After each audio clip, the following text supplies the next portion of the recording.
Bismillahirrahmanirrahim. Assalamualaikum warahmatullahi wabarakatuh. Alhamdulillah wassalatu wassalamu ala Rasulillah wa ala alihi wa sahbihi wa man tabi'ahu wa nasarahu wa man wala. Wala hawla wala quwwata illa billah. Rabbi shrah li sadri wa yassir li amri wahlul 'uqdatam min lisani yafqahu qawli. Rabbi yassir wa la tu'assir, Rabbi tambim bil khair, la hawla wa la quwwata illa billahil aliyyil azim. Alhamdulillah, sama-sama kita bersyukur kehadirat Allah Subhanahu wa taala karena Allah masih memberikan kita kesehatan dan kesempatan. Insyaallah pada malam ini kita membahas kajian fikih tentang kurban ya. Karena ini kita sudah masuk bulan Zulqa'dah ya. Zulqa'dah, Syawal sudah habis, ini kita berada pada awal Zulqa'dah.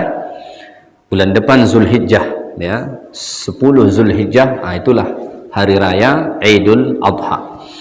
Dan selain melaksanakan ibadah haji, amalan yang kita lakukan adalah kurban ya. Maka malam ini kita membahas tentang fikih kurban ya. Insyaallah saya akan membacakan kitab yang berjudul Mulakhas al-Ahkamul Udhiyah ya, minal Mawsu'atil Fiqhiyah. Ringkasan hukum-hukum kurban yang diambil dari ensiklopedia fikih ya. Disusun oleh Alawi bin Abdul Qadir As-Saqqaf ya. Ini kitab dia tidak begitu tebal ya. Diringkas lebih kurang hanya sekitar 13 halaman saja ya. Jadi ini insyaAllah kita akan baca malam ini berkaitan tentang fikih kurban ya. Baik, yang pertama apa yang disebut dengan kurban itu? Bahasa Arab dia udhiyah. Maka kita sebut Idul Adha. Adha itu artinya kurban, penyembelihan. Apa yang disebut dengan berkurban itu? Ya. Ma yuzbahu min bahimatil an'am fi yaumil adha au ila akhir ayyamit tasyrik taqarruban ila Allah Ta'ala. Yang disebut dengan kurban itu ialah hewan yang disembelih ya.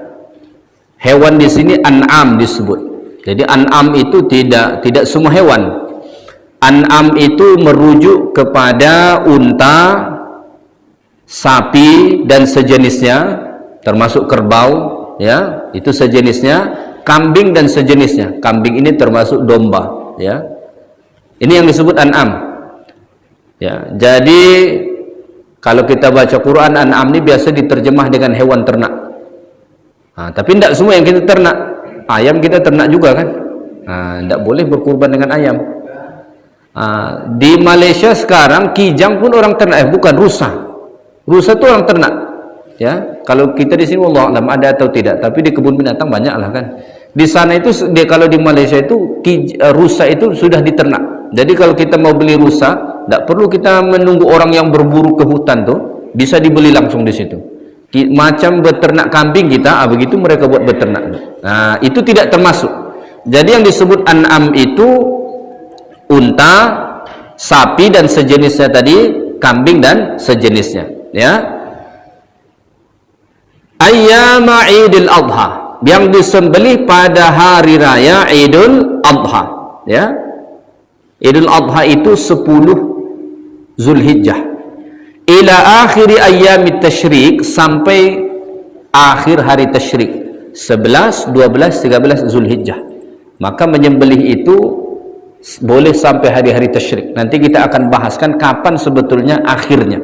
Ada nanti perbahasan khusus ya. Sebab ada nanti perbedaan pendapat ulama ya. Dengan niat taqarruban ilallah. Niatnya mesti mendekatkan diri kepada Allah Ta'ala. Jadi inilah yang disebut dengan kurban. Kurban itu menyembelih an'am, hewan ternak yang dimaksudkan tadi unta, sapi dan sejenisnya, kemudian kambing sejenisnya, pada hari raya Idul Adha 10 Zulhijjah sampai hari-hari tasyrik 11, 12 dan 13 dengan niat mendekatkan diri kepada Allah ya. Jadi ada 3 komponen di sini nih yang harus diperhatikan di definisi ini. Pertama, hewan yang disembelih, ya. Jadi walaupun pada masa itu misalnya disembelih tapi bukan hewan yang tadi, itu tidak jadi kurban. Ya. Yang kedua masanya, walaupun kita sembelih unta, sapi, kambing tapi tidak di masa yang tadi 10, 11, 12, 13 Zulhijjah, maka dia tidak jadi kurban.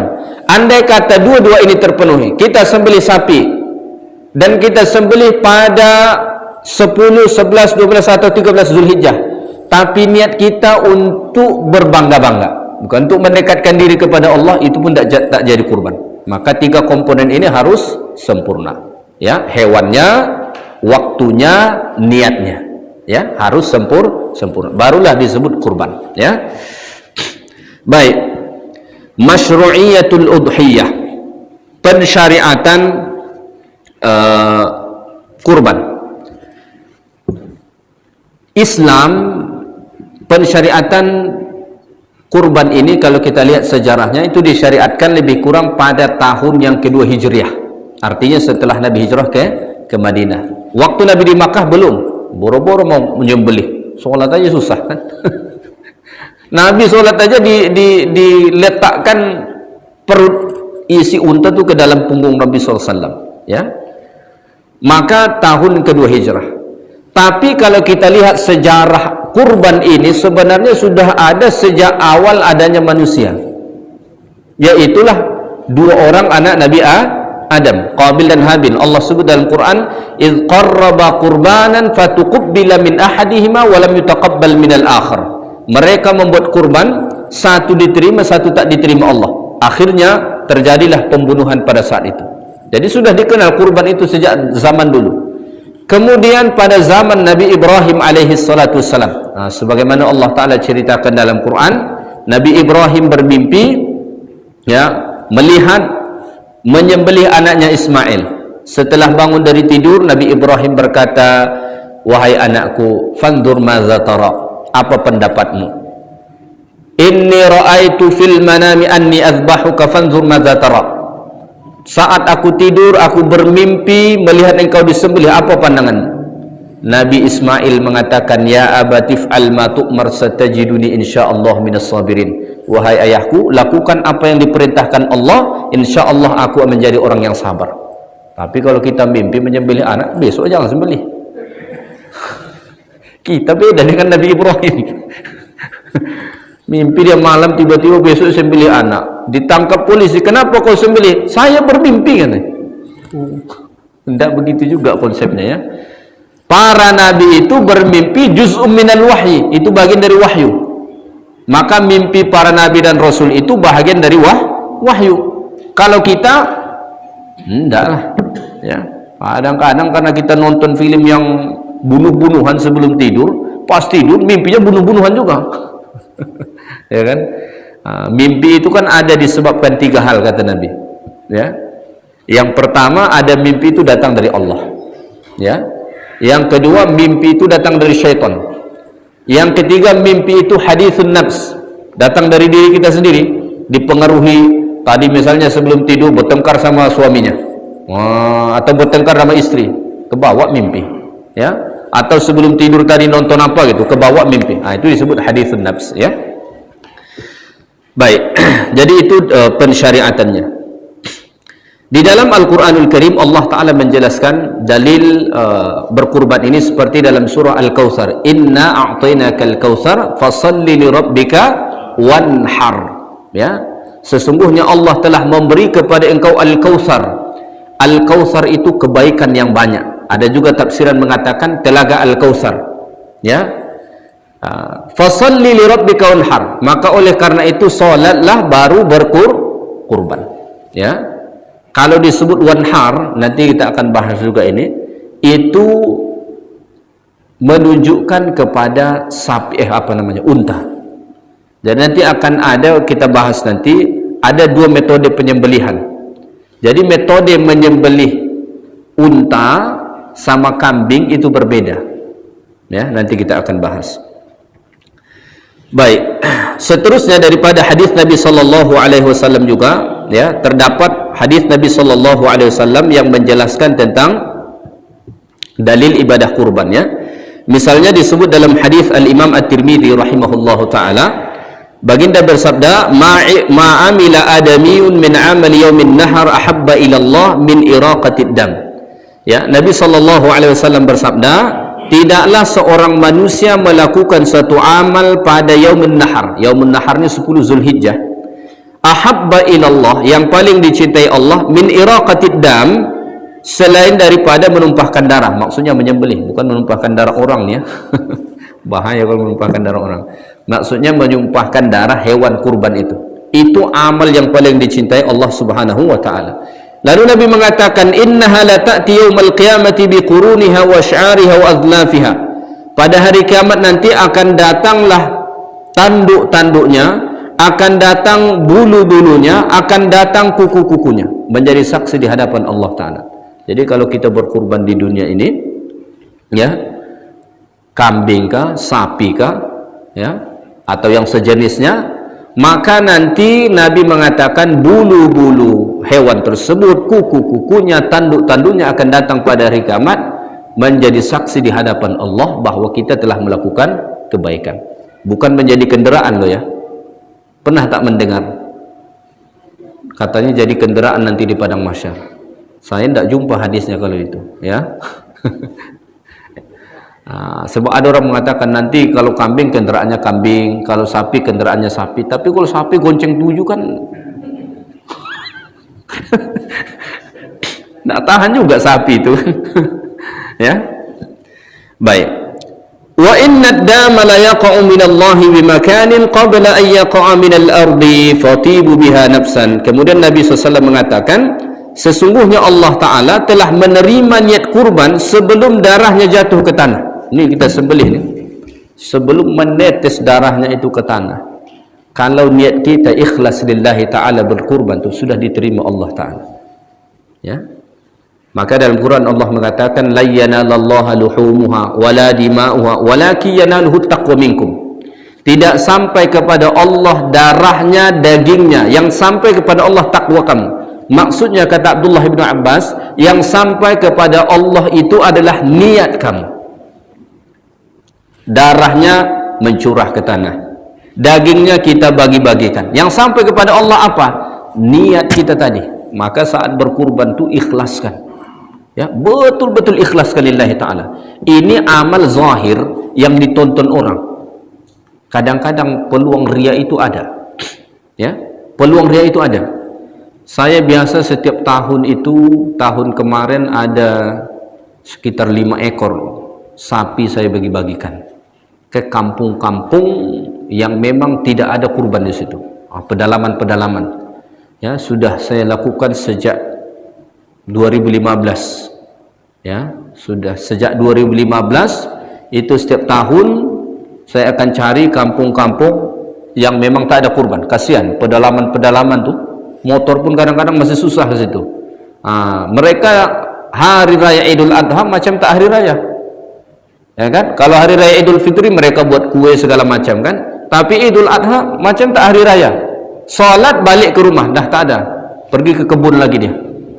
Maka saya coba usahakan kita bawa setiap tahun ke situ, ya. Jadi ini amal zahir, kita mau menyembelihnya jadi tonton semua orang nih. Peluang riya itu besar. Maka mantapkan niat lillahi ta'ala, ikhlas lillahi ta'ala, ya. Kita kan sejak dari awal lagi sudah dipampang biasa di masjid di Surau.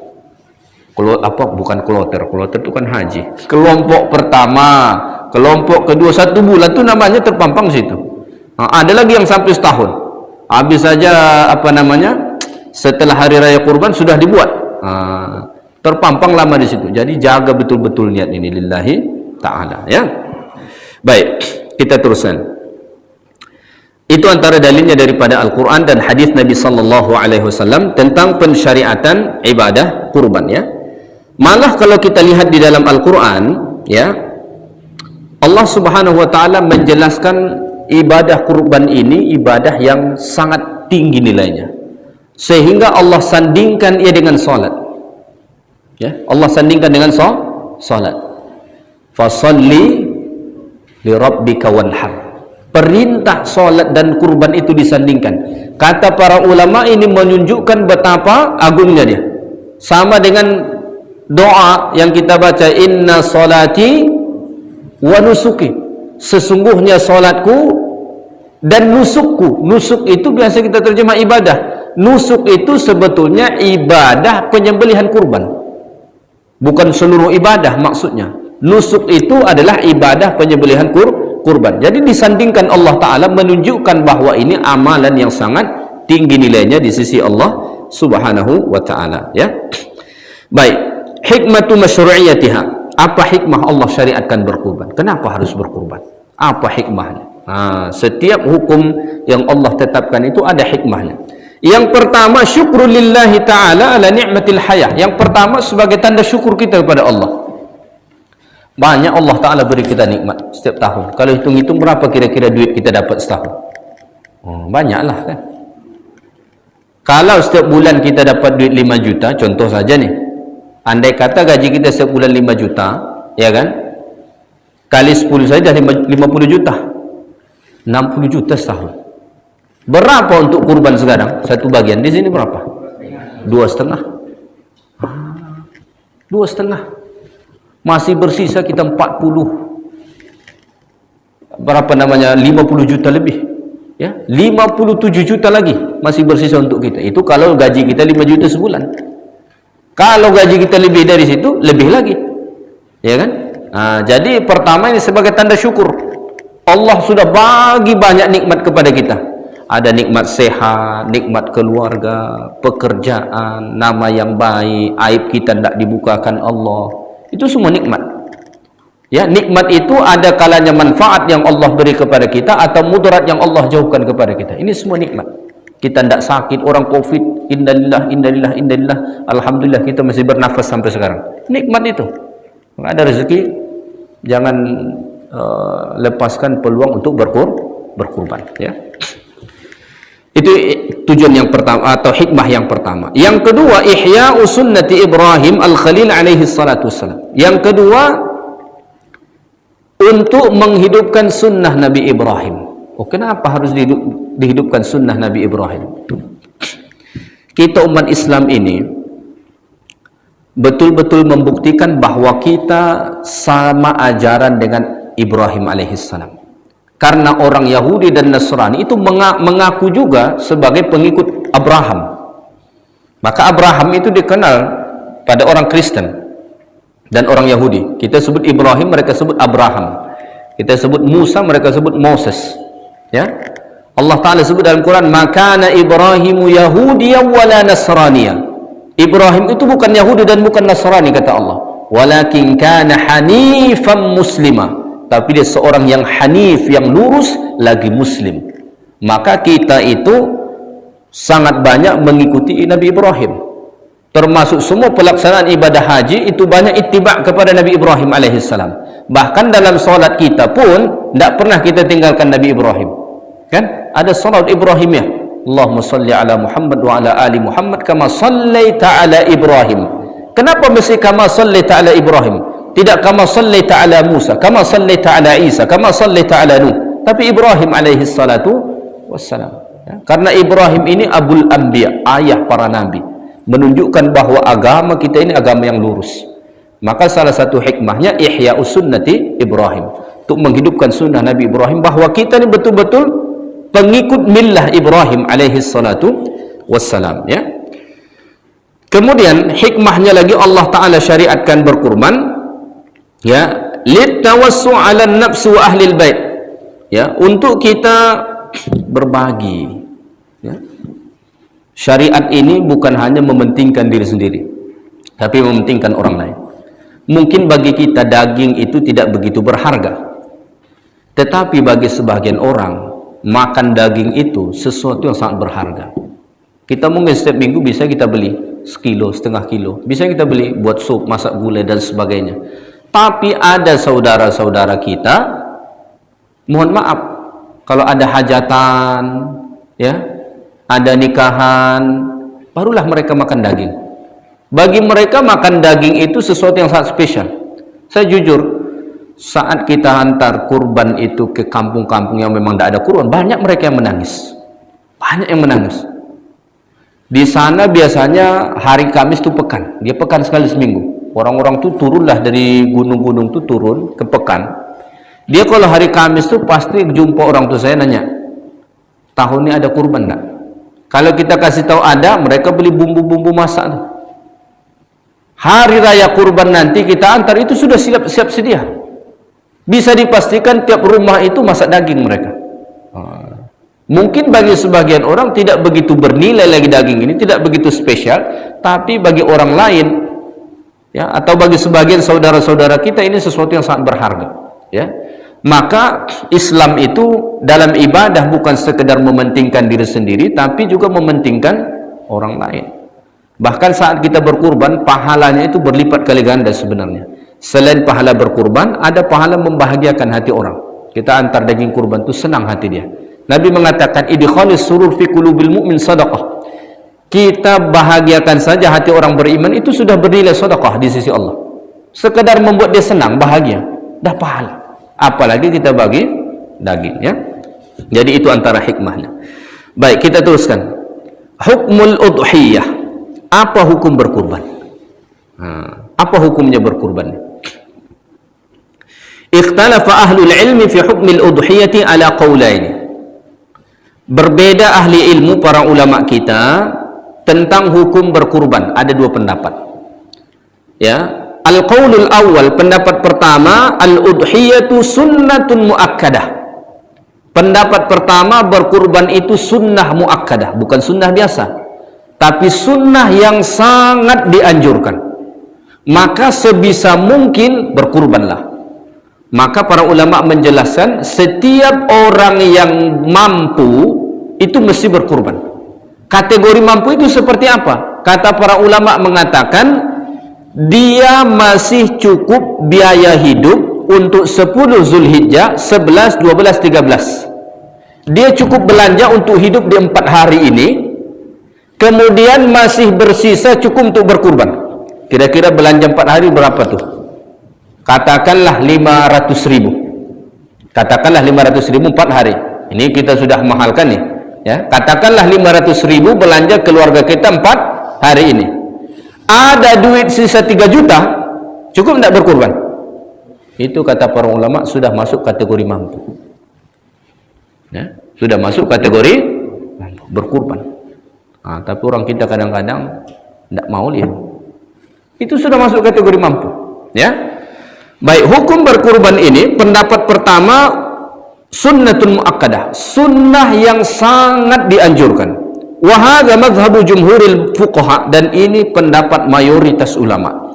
Mazhab Malikiyah, mazhab Syafi'iyah, ya, termasuk mazhab Hanabilah, mazhab Hambali, termasuk mazhab Az-Zahiriyah, ada yang disebut dengan mazhab Zahiriyah, dan beberapa ulama yang lain.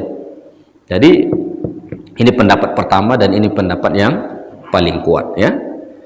Pendapat yang kedua, annal udhiyah wajibah, berkurban wajib. Ini menurut pendapat mazhab Hanafi, ya, mazhab Hanafi. Maka kalau kita bertemu sama orang Pakistan, orang Bangladesh, mereka itu umumnya mazhab Hanafi, susah-susah pun mereka itu pasti berkurban. Ya, susah pun mereka pasti berkurban karena pendapat dalam mazhab mereka itu wajib.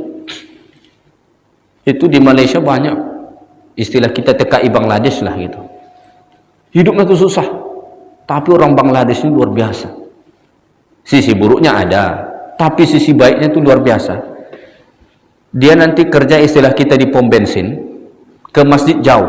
Di sana masjid tidak, kita kan di mana-mana masjid banyak. Di sana tuh masjid tidak banyak. Sholat Jumat itu tidak boleh sembarangan membuat sholat Jumat di situ. Kadang-kadang tuh sampai 3 km jarak baru ada masjid. Mereka itu sanggup berjalan kaki tuh. Sholat berjamaah di mana mereka tinggal pasti hidup tempatnya. Itu orang Bangladesh hebatnya, ya. Dan hebatnya orang Bangladesh Pakistan nih, sesusah-susahnya mereka tidak pernah itu mengirim perempuan mereka untuk pergi bekerja. Orang Indonesia lah satu-satunya yang mengirim perempuannya, yang mengirim istrinya, yang mengirim anak perempuannya pergi kerja ke luar negeri. Kadang-kadang kita tidak tahu bagaimana di sana. Mereka tuh sesusah-susahnya tidak ada tuh perempuan. Makanya kalau pergi makan ke restoran India, restoran Pakistan, tidak pernah kita ketemu pelayan perempuan, nggak pernah. Dan lebih cepat laki-laki. Saya itu suka betul. Kita kan kadang-kadang sudahlah lapar, mesan, tidak datang-datang makanannya. Kalau pergi ke restoran mereka, sebentar itu, masuk aja kita langsung datang. Mau makan apa? Lari dia tuh. Oh tuh lari tuh. Saya suka betul tuh. Kalau di Malaysia banyak mereka tuh. Suka betul saya tuh. Kalau kita kadang-kadang pesan, kita pesan pun kayak direspon, tidak direspon gitu, terus makanannya entah berapa lama baru datang gitu. Kalau mereka itu semua laki-laki pekerjanya, ya. Jadi mereka itu susah-susah pun pasti diusahakan betul sampai dia berkurban. Karena salah satunya pendapat dalam mazhab yang mereka amalkan itu wajib. Ya. Tapi mayoritas ulama tadi sunnah muakkadah, ya. Mereka berpandangan wajib, ya. Tetapi berdasarkan riwayat-riwayat yang ada, sebenarnya pendapat yang mengatakan sunnah muakkadah itu lebih kuat, ya. Itu lebih kuat. Cuma mereka ada berpendapat wajib, ya. Sebetulnya bisa sama-sama dikompromikan. Wajib di sini pun dalam mazhab Hanafi, mereka itu mengatakan wajib kepada orang yang ada kemudahan. Maksudnya dia ada rezeki, wajib. Kita pun sunnah muakkadah dikatakan kalau ada rezekinya itu dianjurkan sekali. Jadi sebetulnya bisa dikompromikan dua pendapat ini. Intinya berkurban itu sangat dianjurkan, ya.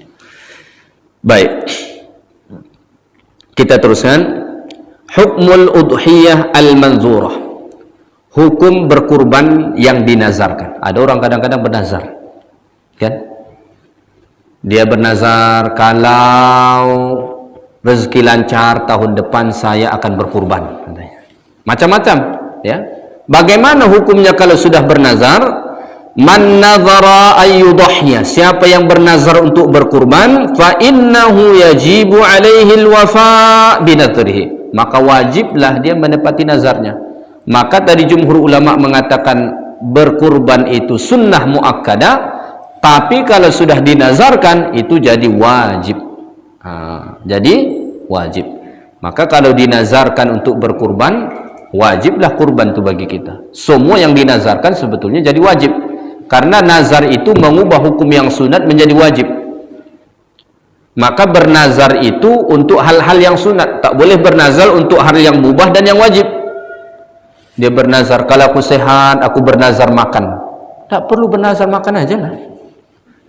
Atau dia bernazar, kalau aku sehat aku bernazar sholat 5 waktu, tak perlu buat nazar, memang itu sudah wajib.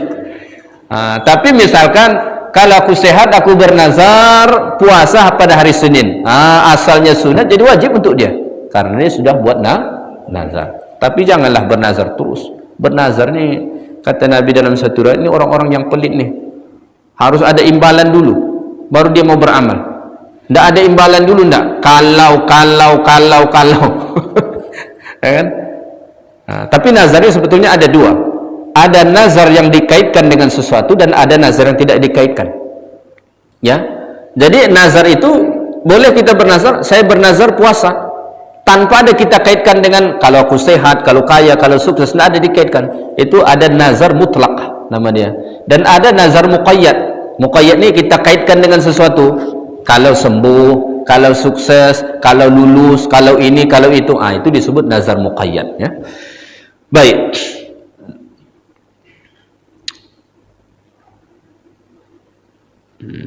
kita teruskan. Syurutu sihhatil udhiyah, ya, syarat supaya sah kurban itu, ya. Yang pertama, syarat yang pertama, antakuna minal an'am wahyal ibil wal baqar wal ghanam. Syarat pertama, mestilah hewan yang disembelih itu kategori an'am tadi, unta, sapi dan sejenisnya, dan kambing sejenisnya. Ini syarat pertama, ya. Syarat yang kedua, antakuna qad balagatis sinnu al-mu'tabarah syar'an, mesti sudah cukup umur yang diakui syarak. Tidak setiap unta, tidak setiap sapi, tidak setiap kambing harus cukup umur. Unta berapa umurnya? 5 tahun harus sudah sempurna. 5 tahun jalan ke 6. Maka anak unta yang di bawah 5 tahun tak boleh dijadikan kurban. Ya. Sapi, kambing itu 2 tahun harus sudah sempurna. Nah, maka kalau kita mau membeli sapi, kambing, pastikan tanya umurnya. Sudah cukup umur belum nih? Kalau dia bilang sudah cukup umur, sudahlah, kita percaya saja. Ya. Kalau misalkan dia berbohong, urusan dia lagi sama Allah Ta'ala kan. Yang penting tugas kita, misalkan kita jadi panitia kurban, sebelum membeli itu tanyakan dulu. Tugas kita memastikan ini sudah cukup umur. Kasih tahu 2 tahun harus sudah sempurna, jalan ketiga. Jangan sampai kurang dari situ. Semua ada kadang-kadang orang ini nakal-nakal dia, asalkan laris manis, sapinya semua kan dan kambingnya. Maka kita tanya, itu tugas kita sudah selesai. Andai kata dia berbohong, mudah-mudahan tidaklah. Andai kata dia berbohong, itu urusan dia sama Allah Ta'ala lagi. Ya, tugas kita sudah selesai. Ya. Baik. Syarat yang ketiga supaya sah, as-salamatu minal uyub al-mani'ah minal ijza. Harus selamat dari cacat. Jadi tidak boleh kita sembelih unta, sapi, kambing dan yang sejenisnya yang ada cacat. Cacatnya ada 4 setidaknya. Yang pertama, cacat pada kaki sehingga tidak bisa berjalan. Berpincang-pincang dia berjalan. Satu kakinya itu tidak berfungsi lagi. Ya, makanya kadang-kadang tuh ada juga tuh penjual-penjual sapi nih ngantar jauh, dipadat aja sampai dia di pick up tuh, sampai sakit. Apa itu? Hewannya tuh. Ya, saya pernah melihat kemarin tuh, tahun kemarin, sampai ada satu tuh tidak bisa berdiri lagi. Pick up tuh kan tidak besar, dipadat sampai entah berapa ekor di situ. Ya, itu tidak bisa bangkit lagi sapi itu. Ada satu kambing kalau salah sampai mati tuh, terlalu dipadat. Kita pun dipadat, panas-panas, tidak ada penutup, pingsan kita kan. Maka penjual-penjual ini perlu diedukasi, jangan begitu. Ya, tidak boleh berlaku zalim begitu kepada hewan. Ya, apalagi ini hewan kita untuk jadikan kurban, tidak boleh. Ya, ya, yang pertama itu tidak boleh ada cacat, terutama pada kaki. Harus utuh kakinya, sehat walafiat. Jangan yang beli yang terpincang-pincang, yang terpotong satu kakinya, jangan. Itu yang pertama. Yang kedua, tidak boleh buta matanya. Salah satu matanya mungkin buta, rusak. Maka kita cek. Maka membeli sapi itu cek fisik dulu. Kalau kita jadi panitia, pergi ke tempat yang menjual itu, cek, pastikan dulu. Yang ini, yang ini, yang ini. Jangan main telepon saja, tiba-tiba datang. Rupa-rupanya buta satu, rusak matanya, jangan. Kita harus cek fisik. Cek dulu, pastikan saya yang ini, yang ini, yang ini gitu. Pastikan tidak ada rusak pada matanya, ya. Baik. Seterusnya antara yang menjadi kecacatannya itu lagi sakit. Sakit apa saja? Sakit-sakitan. Hewan ini kan suka sakit. Makanya sebetulnya yang terbaik itu kita membeli di tempat yang sudah dicek pemerintah. Ada itu tempat yang dicek pemerintah, ada sebagian belum dicek mungkin. Maka sebaiknya kita membeli sapi itu di tempat yang sudah dicek pemerintah. Pemerintah itu dia biasa suntik segala macam, dokter-dokter hewan meriksa situ. Sebaiknya itu, sehingga kita pasti tidak ada masalah penyakit hewan ini. Jangan sampai kita beli yang penyakitan, ya, atau kita jadikan kurban, itu tak boleh, tidak sah dia. Ya. Yang terakhir, cacatnya itu terlalu kurus, tulang semua. Tengok mana lah dagingnya, tidak ada dagingnya, usuk semua, di pahanya pun nampak tulang semua. Jangan yang begitu. Kadang-kadang asal murah aja dia. Jadilah ini sapi juga ini katanya. Jangan begitu. Asal sapi dia, tidak boleh begitu. Ya. Jadi tidak boleh yang cacat pada kaki, tidak boleh yang ada penyakit, tidak boleh ada buta. Ya, salah satu matanya ada kerusakan pada matanya, tidak boleh yang terlalu kurus. 4 ini pastikan nih. Kalau kurang salah satunya, tidak sah dijadikan kurban. Jadi tidak sembarang. Ya. Baik, kita teruskan. Syarat berikutnya supaya sah kurban itu antakuna tadhiyah fi waqti dzabh. Mesti kita sembelih pada waktunya. Waktu penyembelihan tadi 10 Zulhijjah sampai akhir hari tasyrik. Di luar dari itu tidak sah. Termasuk kalau kita menyembelih sebelum salat. Walaupun 10 Zulhijjah tapi orang belum lagi salat, dia sembelih duluan. Nanti supaya cepat kita bagikan, nanti habis sholat tinggal bagi aja. Tidak sah itu, sembelihan biasa jadinya. Mesti sholat dulu baru sembelih. Ya. Syarat yang kelima, niyatut tadhiyah. Ya, harus ada niat, berniat. Yusyaratu 'ala al-mudahhi an yanwiya biha at-tadhiyah wa hadha bi ittifaqil madahib al-fiqhiyah al-arba'ah. Disyaratkan bagi orang yang hendak berkurban supaya berniat, dan ini disepakati oleh 4 mazhab. Mazhab Maliki, Hanafi, Syafi'i dan Hambali. Semua sepakat para ulama wajib ada niat, ya, wajib ada niat. Siapa yang berniat ini? Yang berkurban. Kadang-kadang kita kan yang terjadi, yang menyembelih itu tidak ikut kurban pun dia, ya kan? Yang ikut berkurban ini tidak menyembelih karena mungkin tidak biasa. Yang menyembelih ini dia tak berkurban pun, cuma dia memang tukang algojo dia. Pakar algojo dia tidak ikut berkurban dia. Yang berniat itu siapa? Dia atau kita? Kita yang berkurban. Jadi kalau misalkan kita ambil satu bagian atau satu ekor kambing, kita berniat untuk kurban. Dia apakah dia wajib kembali meniatkan kita? Tidak. Dia cukup baca bismillah, setelah kita wakilkan ke dia, dia bertakbir, sudah. Jadi yang berniat itu orang yang berkurban. Jadi harus jelas, ya. Jangan niatkanlah saya, jangan. Niatkan diri sendiri, ya. Baik. Seterusnya, jadi itu ada 5 syarat, ya. 5 syarat supaya sah itu. Yang pertama tadi, hewannya harus kategori an'am. Yang kedua, umurnya sampai, ya. Yang ketiga, selamat dari kecacatan yang tadi. Yang keempat, disembelih pada waktunya. Yang kelima, ada niat, ya. Baik, seterusnya, waktul udhiyah, waktu penyembelihan, ya. Awal waktu tadhiyah, ya, yang pertama waktu penyembelihan itu mesti setelah solat tadi, ya. Kalau orang menyembelih sebelum terbit fajar, walaupun itu sudah 10 Zulhijjah, maka sembelihannya tak sah. La yajuzu dzabhul udhiyah qabla tulu'il fajr fi yaumin nahar. Tidak boleh orang menyembelih kurban sebelum terbit fajar pada 10 Zulhijjah, tidak boleh, ya. Atau dia menyembelih sebelum salat, sudah terbit fajar, dah subuh, tapi belum dilaksanakan salat Idul Adha, dia sembelih, maka itu pun tidak boleh, ya. So kapan dimulainya? Awal waqtul udhiyah, yabda'u waqtul udhiyah ba'da salatil Id, setelah salat hari raya. Balik kita dari salat kemudian khutbah, balik dari situ sembelih, dari situlah waktunya baru sah, ya. Kemudian akhir waktu penyembelihan kapan? Di sini berbeda. Awal penyembelihan itu tidak ada perbedaan. Semua ulama sepakat bahwa waktu menyembelih kurban itu mesti setelah selesai sholat.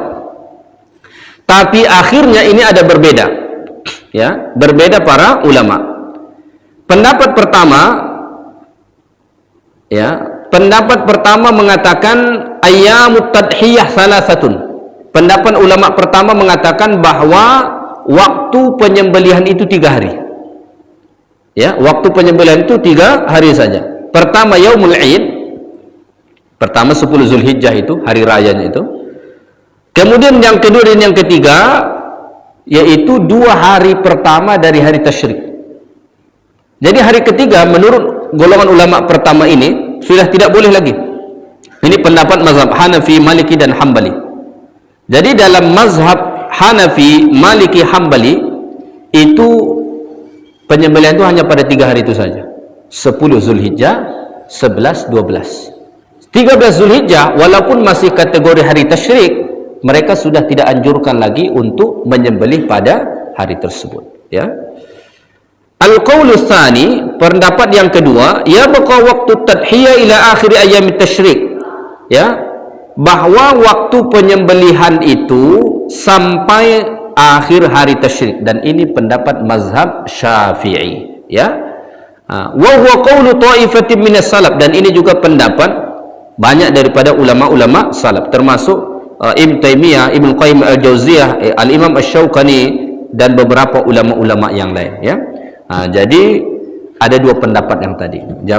Jangan kita heran, mana tahulah ada ditakdirkan kita pergi ke negeri orang yang misalnya bermazhab Maliki. Mazhab Maliki ini banyak di daerah Afrika, ya, seperti Tunisia, Aljazair, daerah-daerah sana itu banyak bermazhab Maliki, ya. Kalau bermazhab Hambali, Hanafi itu banyak di daerah Pakistan, India, ya. Maka jangan kita heran andai kata berjumpa dengan mereka yang di hari ketiga tasyrik mereka sudah tidak mau berkurban lagi, tak mau menyembelih lagi, karena itu pendapat yang dipilih dalam pandangan mereka. Sedangkan mazhab Syafi'i dan banyak ulama-ulama salaf serta ulama-ulama yang lain itu memilih pendapat penyembelihan itu pada 10 sampai 13 Zulhijjah tadi, ya. Baik. Seterusnya perbahasan at-tadhiyah fi layali ayamin nahar, ya. Apa hukum menyembelih pada waktu malam, ya kan? Boleh tak misalnya menyembelih kita malam 11, malam 12? Itu dari Malaysia, mereka itu biasa membawa kurban ke Kamboja, sangat banyak. Grup yang membawa kurban ke sana itu tidak terhitung banyaknya. Satu grup kadang-kadang itu membawa sapi ratusan ekor, karena harganya sangat murah, setengah harga di tempat lain, bahkan di bawah setengah, ya. Kalau di Malaysia itu umumnya satu bagian itu sekitar 700 ringgit, ya, sekitar 2,5 juta juga lah di kita. Di Kamboja itu paling 1 juta satu bagian. Maka orang ke sana tuh banyak, murah. Dia milih murahnya. Kenapa murah? Orang Kamboja itu, Muslim Kamboja itu, di sana kan banyak Buddha, tapi di sana banyak Muslim. Muslim Melayu Cham nama dia, ya. Ada Melayu Cham di sana. Ada kawan saya, dia kuliah di Al-Azhar, orang Kamboja, pandai berbahasa Melayu. Ada Melayu Cham di sana, di Kamboja itu. Kerja mereka itu sepanjang tahun itu menernak sapi. Nanti datanglah orang dari Malaysia biasanya, itu membeli sapi mereka, tidak susah-susah mencari lagi, karena setiap rumah itu ada sapinya. Jadi selain itu ibadah kurban juga perputaran ekonomi sebetulnya untuk mereka, makanya harganya juga murah. Kalau kita kan kadang-kadang dibawa dari Lampung, dari mana-mana, dibawa ke sini, jadi kosnya itu banyak. Kalau mereka tidak, setiap orang ada sapi. Andai kata kayak kita lah, setiap orang tuh melihara sapi kayak melihara ayam gitu, harganya kan tidak jadi mahal. Itu mereka banyak tuh. Kadang-kadang penyembelihan itu setiap hari itu, satu hari saja satu orang nyembelih itu berpuluh. Kebetulan panitia grup yang pergi sana itu ada kawan, jadi katanya itu sampai pegal tangan nih. Menyembelih itu kan bukan mudah itu, ya. Kalau orang yang biasa menyembelih capek menyembelih itu, ya. Saya kadang-kadang menyembelih 5-6 ekor saja capek saya rasanya, ya. Apalagi yang nahan tuh tidak betul-betul. Jadi mereka itu sembelih tinggalkan. Mau menunggu di lapas semua itu dah nggak ada waktu dia. Tidak cukup waktu. Maka biasa satu kampung tuh nanti 10 ekor tinggalkan. Sembelih itu urusan orang kampung lagi. Kayaknya orang kampung di situ tuh bagi 4 aja sama dia tuh, satu badan tuh. Satu ekor 1/4 satu rumah, 1/4. Kan sangat banyak. Satu grup aja ratusan ekor mereka bawa ke sana. Ya, harganya murah. Jadi bagaimana kalau menyembelih pada waktu malam? Apa hukumnya? Ikhtalafal fuqaha fi hukm at-tadhiyati fil layali ila 3 aqwal. Ada 3 pendapat para ulama, ya, tentang hukum menyembelih kurban pada waktu malam.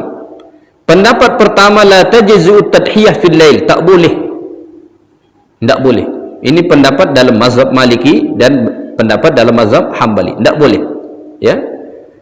Kemudian pendapat yang kedua, inna tadhiyata fil laili tajzi'u ma'al karahah, wa huwa madhhabul Hanafiyah wa Syafi'iyah. Boleh menyembelih tapi makruh. Kalau ditanya sahnya, sah tak? Sah, tapi hukumnya makruh menyembelih pada waktu malam. Ini pendapat dalam mazhab Hanafi dan juga dalam mazhab Syafi'i. Ya. Ada pendapat yang ketiga, ini pendapat minoritas. Ya, boleh menyembelih pada waktu malam dan tidak makruh. Jadi ada yang mengatakan langsung tidak boleh, ada yang mengatakan boleh tapi makruh, yang ketiga boleh saja, tidak ada makruh-makruh. Mana pendapat yang paling kuat dari tiga pendapat ini? Pendapat kedua, makruh. Ya, ini pendapat yang paling kuat, makruh menyembelih pada waktu malam. Maka sebisa mungkin siang lah. Tapi kita rasanya tidak pernahlah malam, ya kan? Tidak pernahlah malam. Tapi andai kata terjadi seperti kasus yang saya sebut tadi, seperti di Kamboja itu bisa jadi itu jadi malam. Karena di siang itu tidak bisa disembelih semua, terlalu banyak. Ya. Baik, kita teruskan pembahasan seterusnya. Al-mubadirah ila tadhiyah. Kita dianjurkan untuk segera. Walaupun ada beberapa hari, 10, 11, 12, 13 Zulhijjah, kita boleh menyembelih di sini tadi menurut pendapat Syafi'i khususnya, tapi kita itu dianjurkan sebisa mungkin cepat. Kalau bisa pada 10 Zulhijjah itu, 10 Zulhijjah itu yang terbaik. Walaupun boleh pada hari tasyrik, memang boleh, tapi yang paling utama lakukan lebih awal. Ya, jangan nantilah, besoklah. Kalau bisa hari ini laksanakan. Kecuali mungkin tidak bisa. Misalkan bertepatan hari Jumat, sapi yang mau dikerjakan ini banyak, habis sholat tidak lama mau sholat Jumat, maka bisalah digeser ke Sabtu supaya lebih maksimal kerjanya. Tapi kalau misalkan di hari lain dan kita memang sudah libur, maka yang terbaik segerakan. Kalau bisa pada 10 Zulhijjah itu 10 Zulhijjah tuh. Ya. Baik, seterusnya perbahasan hukmu halqi sya'r wa taqlimil azfar liman arada ayudhhiya. Hukum memotong kuku, mencukur bulu, menggunting rambut untuk orang yang hendak berkurban. Pernah tak mendengar tak boleh? Ya, ada disebut dalam hadis Nabi sallallahu alaihi wasallam, Nabi mengatakan, siapa-siapa yang ingin berkurban, maka sejak masuk bulan Zulhijjah jangan lagi potong kuku, jangan lagi gunting rambut, jangan mencukur-cukur bulu. Maka ini yang terbaik. Nih kalau misalkan niat untuk kurban nih tahun ini ikut berkurban, maka tengok kalender tuh kapan 1 Zulhijjah. Sebelum masuk 1 Zulhijjah tuh bereskan rambut yang terlalu panjang gunting, kuku yang panjang potong, kumis yang harus dicukur-cukur, bersihkan apa yang mau dibersihkan. Sampai nanti disembelih kurban tuh barulah kita boleh. Tapi apa hukumnya?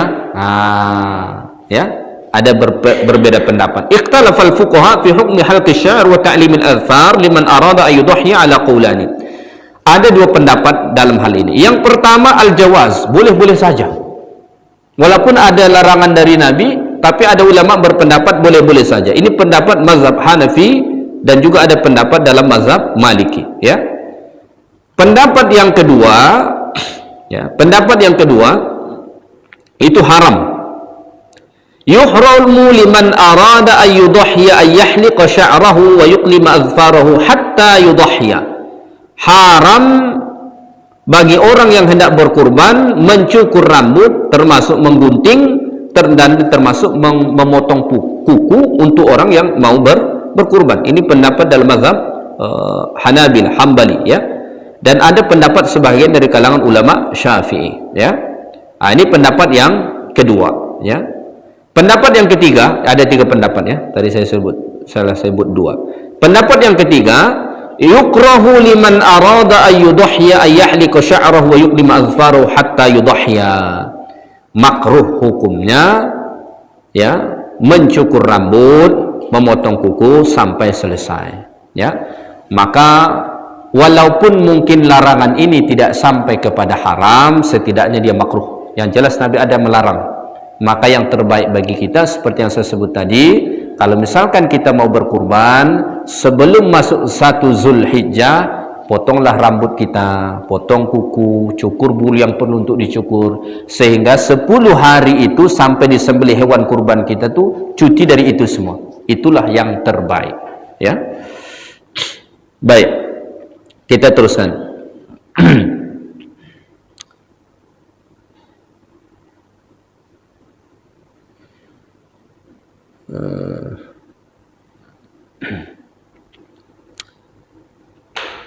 Seterusnya tentang tentang penyembelihan, ya. Tentang penyembelihan. Baik, yang pertama dalam penyembelihan itu, ya, kalau kita ingin ingin menyembelih hewan kurban itu, yang pertama sunat dihadapkan ke kiblat, ya. Ya, tidak wajib sebetulnya, tapi sunat. Tapi sebisa mungkin arahkan ke kiblat lah, ya. Apa susahnya kita arahkan ke kiblat? Tapi andai kata ada orang tak tepat, mau ronta-ronta sapi ni, tak bisa ditahan lagi. Ada kadang-kadang sapi kuat betul kan, arahnya tidak betul-betul mengarah ke sembelih aja lah, sah itu, ya. Yustahabbu ayyakuna dzabih mustaqbilal qiblah, ya. Sunat orang yang menyembelih itu menghadap kiblat. Wa hadza bittifaqil madhahibil fiqhiyah al-arba'ah, ini disepakati 4 mazhab. Jadi ini sapi, nah, orang yang menyembelih ini kita kiblat ke sana, maka yang menyembelih ini menghadap ke sana dia. Ya, dia menghadap ke sana yang menyembelih ini. Ya, sebetulnya otomatis sapinya juga itu menghadap ke sana supaya pas dia ke lehernya. Kalau enggak kan ke tengkuknya dia, enggak mungkin juga itu dipotong kan. Baik. Nah, seterusnya perlu untuk menajamkan pisau yang hendak dipakai. Tajamkan betul-betul, jangan yang tumpul-tumpul, menyiksa dia nanti, ya. Baik, seterusnya nahrul ibil wa dzabahus syah wa takhayyur baina dzabh wan nahr fil baqar. Ini yang tadi saya sebut. Untuk unta itu cara penyembelihannya disebut nahar. Nahar ini bukan sembelih seperti ini. Unta tidak bisa kita jatuhkan seperti kambing, seperti sapi. Dia tetap disembelih berdiri. Nanti coba lihat di YouTube cara penyembelihan unta. Itu disebut nahar cara dia. Jadi unta itu dalam keadaan dia berdiri. Kalau kita sapi kan biasanya, atau kambing kita jatuhkan. Sapi biasanya kita ikat kakinya, tarik jatuh dia kan. Unta tidak semudah itu. Badannya kuat, tinggi, tidak semudah itu. Maka caranya itu disebut an-nahar. Jadi dalam keadaan berdiri dia begini, itu disembelih. Orang-orang yang ahli saja yang bisa itu. Kita nengok unta pun jarang kan. Apalagi menyembelihnya. Kalau mereka di Arab tuh sudah modern penyembelihannya, tidak seperti kita. Ya, kalau mereka tidak bisa sembarang sembelih. Sebetulnya yang paling bebas tuh kita di Indonesia ini. Kita di sini di mana aja sembelih. Kalau di negara lain itu harus di tempat penyembelihan resmi. Kalau kita kan mana masjid, mana musola, semua sembelih di situ. Kita lapah di situ. Kalau di luar negeri tidak begitu. Di mana tempat-tempat yang sudah diizinkan untuk menyembelih, seperti kita di sini ada tempat ruang rumah penyembelihan kan, di situ dia. Kalau di Arab itu mereka sudah sangat modern karena sangat banyak menyembelih setiap hari, apalagi musim haji. Itu kan ada orang bayar dam. Kalau pergi haji tamattu, orang Indonesia, orang Nusantara ini hampir semuanya hajinya haji tamattu itu semua. Haji tamattu itu sudah pasti kena dam, seekor kambing. Haji tamattu pasti bayar dam, ya. Haji ifrad, haji qiran, haji tamattu. Hanya haji ifrad saja yang tidak wajib dam. Haji qiran, haji tamattu ini pasti kena dam. Walaupun dia tidak melakukan kesalahan, itu sudah pasti kena dam. Jadi sangat banyak disembelih di sana, ya. Makanya penyembelihan mereka juga sudah modern. Kalau macam kita menyembelih tidak selesai disembelih tuh. Mau menjatuhkan satu sapi aja entah berapa lama kan. Ada yang sudah disembelih lari dia lagi kan, tangkap lagi. Baik. Seterusnya at-takbir inda dzabah. Sunat kita untuk bertakbir saat menyembelih tuh. Ya, sunat bertakbir. Nabi SAW juga begitu. Nabi setelah membaca bismillah, Nabi bertakbir. Maka kita juga bisa sunnah bertakbir bersama-sama, ya. Seterusnya ayuzbiha binafsi idza istata'a. Dia sembelih kalau dia mampu. Maksudnya orang yang berkurban itu kalau dia mampu menyembelih hewan yang untuk kurban dia tu, maka dialah yang menyembelih. Kalau mampu. Kalau tidak mampu, maka boleh diwakilkan. Nabi dulu pernah Nabi wakilkan untuk menyembelih kurban Nabi kepada Ali bin Abi Thalib. Jadi Ali bin Abi Thalib menyembelih kurban Nabi SAW. Nabi itu berkurban bukan seekor dua ekor, banyak. Suatu ketika disebut dalam satu riwayat Nabi itu berkurban sampai 40 ekor. Ada hadis mengatakan Nabi berkurban 2 kibas, bikibasyaini amlahaini, 2 kibas yang sangat gemuk. Tapi dalam riwayat yang lain dikatakan Nabi itu pernah berkurban sampai hampir 40 ekor dan Nabi wakilkan kepada Ali bin Abi Thalib untuk menyembelihnya. Maka boleh mewakilkan penyembelihan kurban. Apalagi sapi lah. Satu sapi 7 orang. Manalah 7 orang memegang pisau bersama-sama begini. Susah. Maka diwakilkan. Tidak ada masalah, ya.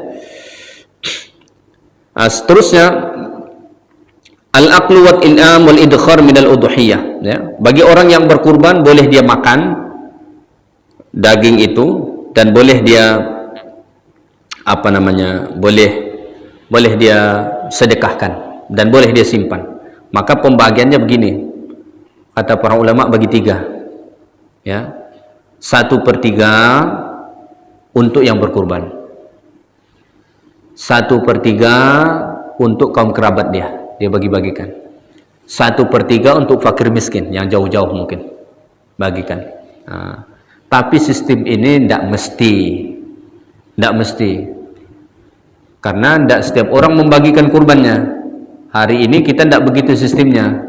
Hari ini ada panitia, kita sudah wakilkan kepada mereka bagikan secara rata, ya. Tapi misalkan kita sendiri, maka begitu caranya, ya. Maka boleh tak kita memakan kurban kita sendiri? Boleh. Ada orang berpendapat tak boleh dimakan, katanya. Boleh dimakan, kecuali kurban itu kurban wajib. Maka para ulama mengatakan kalau itu kurban wajib, misalkan kita nazarkan, maka itu wajib kita sedekahkan semua. Tapi kalau itu kurban sunat, kita tidak ada nazar sama sekali, maka boleh untuk kita makan sebahagiannya. Tapi jangan makan pula semua. Sudahlah berkurban dia makan dia makan semua daging itu, tidak dibagi-bagi. Baik. Seterusnya perbahasan ayyuhuma afdal, dzabhul udhiyah aw tasadduq bi thamani. Mana yang lebih utama? Berkurban atau bersedekah dengan seharga kurban? Tahun kemarin ada tuh pendapat yang mengatakan ini musim Covid ini sebaiknya tidak usah kurban. Karena satu, berkurban itu kan membuat berkumpul. Yang kedua, orang lagi susah. Maka sebaiknya sedekah saja. Uangnya itu sedekahkan saja, membantu orang fakir miskin. Itu antara pendapat yang dikeluarkan Muhammadiyah tahun kemarin, ya. Mana lebih utama, menyembelih kurban atau kita bersedekah? 2.500.000 dapat satu bagian, atau 2.500.000 kita sedekahkan pada orang? Mana yang lebih baik? Dzabhul udhiyah afdal min at-tasadduq bi thamaniha. Menyembelih atau berkurban itu lebih afdal daripada kita bersedekah dengan nilai yang sama. Kita punya uang 2.500.000, lebih afdal kita gunakan untuk kurban daripada kita sedekah. Ya. Nassu ala hadza fuqaha'u, dan ini disebutkan oleh para ulama-ulama fikih kita, ya.